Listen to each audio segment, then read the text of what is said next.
Mnamalizana. Watu wote waje washike Biblia hii. Na nataka niseme nikiwa nimeshikilia hii Biblia.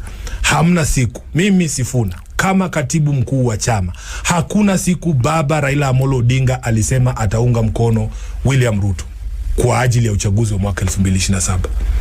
Alituambia tuandae chama kwa ajili ya uchaguzi huo. Alituambia kwa sababu William Ruto alipenya kuingia katika uongozi na chini ya kura 1200 baada yeye kupoteza uungwaji mkono Kenya nzima. Ilikuwa ni fursa safi sana ya chama cha ODM kuunda serikali.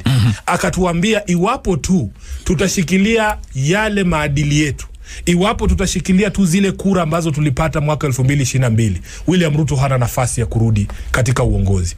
Baba alikuwa mwanademokrasia.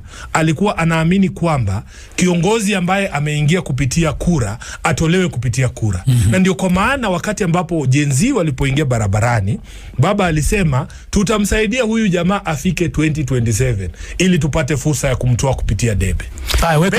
Weka chini Biblia sasa basi.